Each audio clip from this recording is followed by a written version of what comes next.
Hey, Coach, congrats on the win. I was watching the game, and I hope that you'll be honest with me here. And they were talking to you in the middle of the game. It looked like you hate that in-game interview. What are your thoughts when they pull you to the side right in the middle of the game to like talk to you when you're having to make big decisions? Well, if you want real raw and uncut of what a coach is, that's the best time to do it, I guess. It's in the middle of play, and let me get my Pepto Bismol and stuff out of the way from behind me. That's probably the best answer you can see right there, right? It just looks like you're in the middle of it, and they're like, "Okay, Coach, you got to get on the field and give this interview." And you're like, "I got a game to coach," so you're giving the answers you can give to get out of there the quickest. It feels like a bit like when I have to do a red carpet. Like, I don't really want to give them any real answers. I just want to get out of there, but I still want to be like, nice and cordial. Do you like the implementation of the in-game interviews? I like it. If I'm a fan, I would like it. It's not like being on the red carpet or anything. Holy cow! This is like, hey, that was a harmless little drop you threw right there. Now, well, that's my way to relate and show. I'm just I have to wear clothes that are a little tighter. Other than that, like that was an awesome game. I did feel like after watching Miami play just about every game throughout the whole season, they were going to pull these miracle heroics again. Obviously, you've watched every probably snap that Miami has played all year leading into this game. In your head, are you thinking, especially there at the end, like, oh God, they're just Destiny's team? Or are you guys like, we got this? Yeah, I had a lot of confidence in the plan. I had a lot of confidence in the players. And even up to the last drive, wish we'd been able to close it out on offense with the offense on the field when we got the ball back with 6 minutes, but weren't able to. We gave it back. The defense had a chance to put it in their hands. Had confidence in them. There are times in the game you're holding on to your breath and hoping everything works out. They make a mistake, but I was confident our guys were going to make a play, and they did. How did you guys prepare for the quarterback play? Because he's been. He was Heisman front runner or second, depending on where you were looking up until this game. How did you plan differently with him? Well, when you asked about the quarterback play, I was going to tell you about our quarterback play. Well, I'm getting there for that's like the grand finale of like how awesome it was. But like first, like you shot it. I was talking about your defense. Like you guys played really well. Yeah, we knew going into the game. Cam, he's a tremendous player. He is a talented young man. He's got good weapons around him.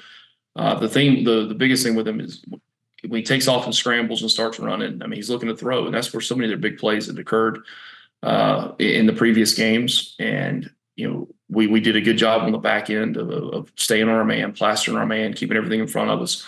And I think it was really the second and third efforts by the guys up front on the D line that allowed the pressure to get to him, and then eventually some of the sacks. What do you say at halftime? Because you guys were leading, I think, pretty much the whole game. Anytime I was on, you guys were up. What do you say at halftime to the guys? Do you have to change your game plan at all? What did you learn in the first half? So we actually went into that game with a little different philosophy. Obviously, we had two different sort of game plans for the two quarterbacks. And then we went into that game, playing that game in 4 individual quarters. And I wanted, after each quarter, the team to get together to rally up. And put that quarter behind them, whether you're up, whether you're down, and play the next quarter in 15-minute increments. And that's what they did. We come in at halftime, and it really, to us, we were going out to play a new game. We had a separate game plan in a lot of ways in the second half. So, and actually, you're looking at, we put 4 offensive game plans together for that game. 2 for each quarterback and 2 for each halves. Are there parts of the playbook now, offensively and defensively, that you're just now exposing that you have saved until this point of the year? Or if things aren't going well earlier in the season, you're like, screw it, let's just get to some of the stuff we were saving for later. How does that work? Yeah, you put everything in. I'm a believer in putting it all in the beginning, and then as much as your players can handle, of course, and then being able to use and pick and do things as the season goes on that are best for that opponent in that game plan. But going into this one, it was a little different because of the quarterback situation on our end, that we had to pull a few things out that probably hadn't used before. Talk about Haynes King. He was legit. I can't say enough good things about him. You talk about he's a warrior on the field. Before he got hurt, 4 weeks ago, he was playing as good a football as anybody out there. Continued to play after he was hurt by running the ball. We get him in the game this week, and I mean, this kid was playing now. I mean, there was no two ways about it. I mean, I don't care what was said. I mean, he was going to play in that game, whether he could throw the ball or not. And just his presence alone. Somebody sent me a clip last night of him talking to a player on the other team.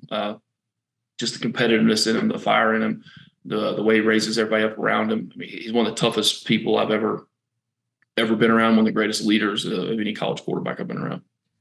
How long after the game until you go back and watch the game? Let me see. After press, come up to my office,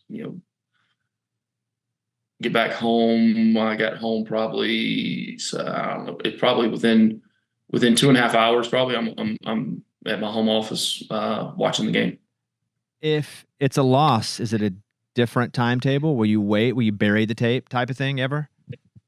No, not at all. I mean, you got to learn from your failures. You got to learn when you make mistakes. You got to learn how to, what you did wrong. And look, whether you win a game or lose a game, the processes afterwards don't change. You can't change your processes because look, there's plenty of mistakes in that game. They made a couple of plays, or we made a couple of plays. They didn't make a couple of plays. I mean, if it's flipped the other way, are you just going to totally treat it different? No, you got to treat it the same. And you got to be able to handle success and failures both the same. Shoot, they both can be distractions in your life for sure. Hey, speaking of distractions, when you guys go to Ireland at the beginning of the year, what was that like? I mean, because how far ahead did you get over? Did you feel like the guys were on a different sleep schedule? Like, would you want to do that again? Yeah, I mean, I thought it was a great opportunity for our kids. It was a great opportunity to showcase our program on a national stage. We went over there on Wednesday night, got there Thursday morning, went to practice, had meetings, really kind of business as usual once we were there. Normal day pretty much on Friday, had the game on Saturday, and flew back Sunday morning. We left out of there, I think, at 9 a.m. on Sunday out of Dublin, and we were back here in Atlanta. Guys were in the weight room about 3 o'clock in the afternoon, working out, stretching stride, meeting, doing walkthroughs for the next week's game. So it was a great experience. But we went over there to play a game and to win a game, and so we'll go back another time to do all the sightseeing. Oh, so they got to do no sightseeing? Oh no. Wow. So they got nothing. They no castles. They didn't get like a double-decker bus to go show them like Game of Thrones castle or anything, Coach? No. Oh, come on. He's serious. No. I'm serious. The fans went over there. It was a great experience for the fans. They had Nice. they had a big pep rally downtown. I'm sure they went to Guinness and Jameson and all the different places over there. I think they gave us a souvenir Teeling's whiskey to come back. So no, it was a great experience because we got to go over and show our brand in a different part of the world. Where you talk about Ireland. I love Ireland. I love the people of Dublin. I think there's a lot of similarities between the blue collar work mentality that they have over there, and who we are as a program at Georgia Tech, and who we are as a football program. You think you'd have made any NIL money, Coach? You're captain. This is your program. You're coaching it now. Back in the day, 4-year guy, would you think you'd have made any NIL money as offensive lineman? Not like you're making, Bobby. I mean, come on. I agree. Listen, I never compared the two. I would agree, Coach. I'm walking red carpets over here. You know what I mean? I tell you, man. Hey, I grew up listening to you, man. Like I've listened to you for a long time, so this is pretty cool. Wait, where living in what? Birmingham? Yeah, I grew up in Birmingham and came over here, went to college here, coached at UCF for 12 years, then University of Alabama. And I'm just a redneck from Birmingham that's found my way here and got a bunch of good people around me. And you didn't even let your kids like explore Ireland. Like that's the part to me. I'm like, dang, because we were in where were we, Rome, and then we saw like a couple basketball teams that were playing a basketball tournament up there. And I was like, that'd have been cool. Like Coach let you go out, like have some like ice cream, and then just to find out, Coach didn't even let them go out in Ireland to see anything. Man. Well, I'm sure after the game they went out and explored a little bit. Okay, let me ask you at post game, when you talk to your players, obviously you have 2 more games coming up, 2 big games coming. I think NC State, Georgia, if I'm going from memory, right? Is that 2 games? Correct. How do you make sure they're not overly excited about a win and they start focusing ahead? Well, that's the thing. I hope we've learned lessons in the past and of winning games like this. And you got to put them behind you, and you got to put them behind you. Myself, number one, is the head coach. The staff, the players, and take the good and what comes out of a good win like this, and be able to utilize it for the future, and be able to, so you can reap those same benefits and same rewards. But we have two big games, big conference game on next Thursday night here in Atlanta, and then a game the following Friday against the other team here in the state. And so it'll be, we got a good stretch coming up here at the end. Do you depend on players to patrol that a bit, like your leaders, to make sure to like have these conversations with some of the younger players? You do, yeah. I truly believe that I want to have players to have ownership in the program, and they understand with ownership comes a lot of responsibility, and then the accountability that comes along with the responsibility. So they've got to be accountable for their actions. They got to be responsible for the others on the team. We have a good core group of leaders on our team, and we got good kids. So are they all straight shooters? No, I don't want it that way. I want guys to be accountable to each other, though, and understand why they're in school. I mean, you're in school to graduate from college and to win football games. And if you do anything that's going to jeopardize doing either one of those, you shouldn't be doing it. You'll see why I'm asking this question, but how do you guys pick your captains? So each week we pick different ones. Here coming up, we will have we'll vote this week on permanent team captains for the season, and that'll be a group vote for all the players. But each week it's a lot of different things. I mean, it's a lot of seniors, like a lot of guys in leadership. 1 week I did all walk-ons or former walk-ons that are important to the program. Special teams, offense, defense. So just guys that, and sometimes it's guys that need to have, big games. So this past week, Haynes King, Kyle Eford, Jamal Haynes, and then Trinelius Tatum and Trent's a guy's been here for 4 years, plays linebacker for us, and went out and had a really good football game. And he needed to, and he did. Because you were a captain back in the day, if I'm correct. Do you ever feel like I'd wear that C still, just to let them know? Because sometimes kids don't know. Sometimes they forget. They don't know. They think coach just like saying stuff. But I would wear like the C on my sweatshirt. I just throwing that idea. I think it'd be a great idea, Coach. Well, if you're a captain, that means you have leadership qualities. And if you have leadership qualities, you don't need to tell people that you're a leader. They should know it.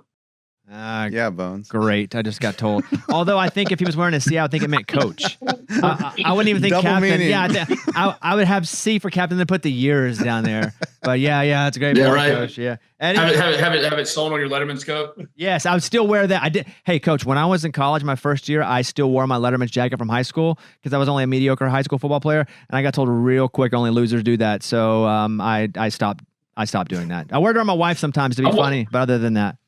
I'm just waiting for it to get cold so I can wear mine. Yeah. Eddie. Yeah, Coach, what's Georgia Tech like? I've never been there. Like, you went to school there. Now you're the head coach there. Like, explain to me what it stands for, what it's like to go to school there, and what it's like to play for Georgia Tech. Yeah. So, well, if you've never been here, you both have invitation from me.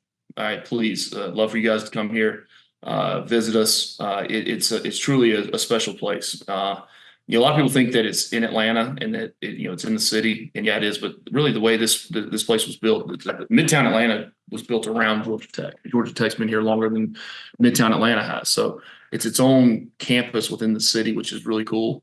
The things you learn here. I mean, just to go to school here to learn. I mean, look, I'm not sitting here going to tell you that I've used anything, the chemistry equations or math or anything like that I've from college, but what Georgia Tech does, it teaches you how to, figure things out, how to solve problems.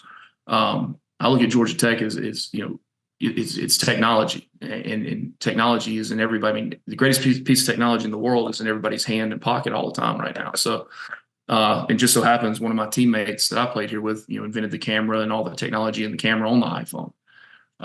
So I mean, that's what technology is. That's what Georgia Tech is. If you envision the old school, steam engine coming down the tracks and it busts through the mountain on the other side, it's the supersonic bullet train. That's kind of the past and the present of what Georgia Tech football is.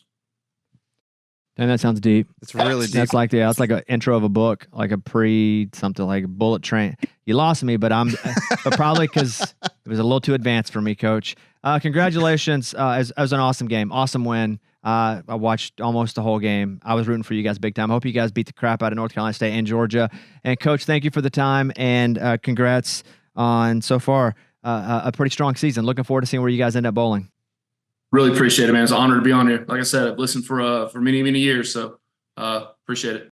Thanks, Coach. Have a good day. All right. Thanks, y'all. Go Jackets.